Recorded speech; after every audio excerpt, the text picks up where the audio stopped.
మీరు చూస్తున్న ఈ దేవస్థానం సంబంధించి పల్నాడు జిల్లా సత్తెనపల్లి నియోజకవర్గం రాజుపాలెం మండలం దేవరంపాడు గ్రామ శివారులోని నేతి వెంకన్న స్వామి దేవస్థానం ఇది.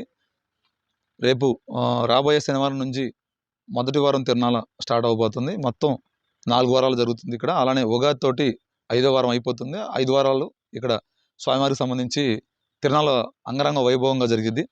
అలానే ఇక్కడ స్వామివారి దర్శనానికి సంబంధించి విఐపి దర్శనం అయితే 200 రూపాయలుగా చేసినట్లుగా అయితే అధికారులు తెలియజేశారు. ఇక్కడ ఈవో గణపతి సురేష్ గారు అయితే మనకు తెలియజేయడం జరిగింది. ఇక్కడ ముఖ్యంగా చూసుకుంటే స్వామివారి సన్నిధులు అయితే చలువ పందిళ్ళు, అలానే క్యూ లైన్లు, మంచినీరు కానీ ప్రతిదీ కూడా ప్రత్యేకమైన స్వామివారికి సంబంధించి లడ్డు విషయంలో కానీ ప్రతిదీ కూడా చాలా జాగ్రత్తగా ఇక్కడ పనులు అయితే నిర్వహిస్తున్నారు. సిబ్బంది అయితే రేపు శనివారానికి అయితే మొత్తం పనులు కూడా పూర్తి అవ్వడం జరుగుతుంది. అంగరంగ వైభవంగా అయితే ఈ తిరునాళ జరుగుతుందని చెప్పేసి అయితే మనకైతే అధికారులు తెలియజేస్తున్నారు. ఇది విషయం అయితే 200 రూపాయలు విఐపి దర్శనం అయితే స్వామివారి సన్నిధిలో పల్నాడు తిరుపతిగా పిలువబడే నేతి వెంకన్న స్వామి దేవస్థానంలో అయితే ఇది పల్నాడు జిల్లా సత్తెనపల్లి నియోజకవర్గం రాజుపాలెం మండలం దేవరంపాడు గ్రామ శివారులో ఉంది. ఈ దేవస్థానం అయితే వెంకటేశ్వర స్వామి దేవస్థానం.